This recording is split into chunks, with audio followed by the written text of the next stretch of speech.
Kuala Lumpur, 29 Mei 2025. Dalam suasana penuh spekulasi, Rafizi Ramli, Timbalan Presiden PKR dengan tegas menafikan dakwaan bahawa beliau akan meletak jawatan dan mengosongkan pejabatnya berhubung pemilihan parti yang melibatkan pencalonan Nurul Izzah. Menurut Rafizi, tuduhan tersebut adalah tidak berasas dan tidak mempunyai bukti yang kukuh. Beliau mengungkapkan bahawa sejak bulan Februari, Presiden PKR, Datuk Seri Anwar Ibrahim, telah meminta beliau untuk meneruskan pertandingannya demi kelangsungan dan kebolehan parti.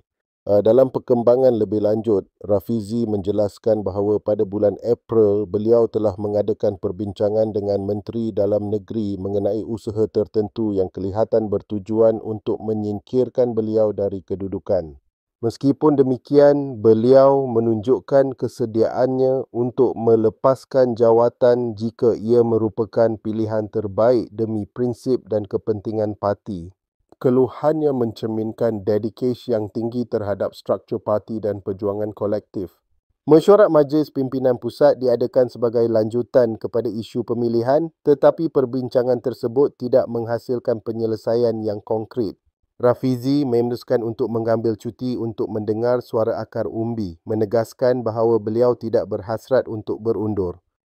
Dalam proses tersebut, beberapa langkah diambil oleh MPP untuk mengaudit sistem pemilihan, menunjukkan komitmen untuk memastikan ketelusan dan keadilan dalam pemilihan yang akan datang. Ketika keadaan semakin tegang menjelang pemilihan, Rafizi meluangkan masa untuk bertemu dengan Nurul Izzah dan Saifuddin pada bulan Mei. Dalam pertemuan tersebut, Nurul Izzah meluahkan kebimbangannya terhadap kepimpinan baru dan menawarkan jawatan setelah pemilihan yang dengan rendah hati ditolak oleh Rafizi. Beliau menekankan bahawa segala keputusan perlu dihormati dan diperbincangkan dalam bingkai prinsip parti. Rafizi terus mengekalkan prinsip-prinsip reformasi, menolak budaya politik wang yang merosakkan serta amalan tidak sihat yang mengancam kestabilan parti dan kerajaan.